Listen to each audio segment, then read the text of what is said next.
Lahore high court میں جمشید دستی کی این اے 175 سے نااہلی کے خلاف اپیل پر سماعت ہوئی۔ لاہور ہائی کورٹ نے این اے 175 میں ضمنی الیکشن کا شیڈول معطل کرتے ہوئے ضمنی انتخابات روک دیے۔ مزید جانتے ہیں ڈوم نیوز کے نمائندے رانا بلال سے۔ جی رانا بلال، مزید بتائیے گا۔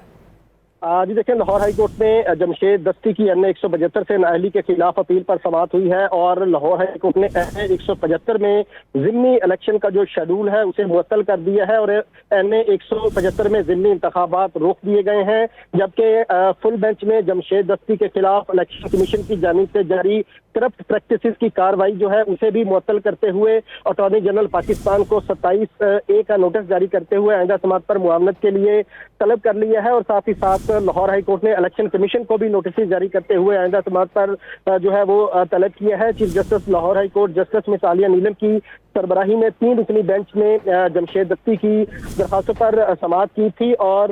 اس فل بینچ میں جسٹس خالد اسحاق اور جسٹس حسن نواز مختوم جو ہے وہ شامل تھے۔ جمشید دستی نے اپنے وکیل اشتیاق خان کے ذریعے لاہور ہائی کورٹ میں درخواست دائر کی تھی، جس میں انہوں نے الیکشن کمیشن کی جانب سے اپنی نااہلی کو چیلنج کیا تھا۔ اس کے ساتھ ساتھ ایک پریئر یہ بھی کی گئی تھی کہ جو این اے 175 میں جو انتخابی شیڈول جاری کیا گیا ہے اسے بھی عدالت معطل کرے، اور ساتھ ہی ساتھ ان کے خلاف جو کرپٹ پریکٹس کی الیکشن کمیشن کی جانب سے کارروائی کی جا رہی ہے اسے بھی معطل کیا جائے۔ عدالت کی جانب سے این اے 175 کا جو ضمنی انتخابات ہے اسے روک دیا گیا ہے، انتخابی شیڈول معطل کر دیا گیا ہے۔ ساتھ ہی ساتھ جمشید دستی کے خلاف جو کرپٹ پریکٹسز کی الیکشن کمیشن کی کارروائی ہے اسے بھی روکتے ہوئے عدالت نے اٹارنی جنرل پاکستان اور الیکشن کمیشن کو نوٹس جاری کرتے ہوئے آئندہ سماعت پر جواب طلب کر لیا ہے۔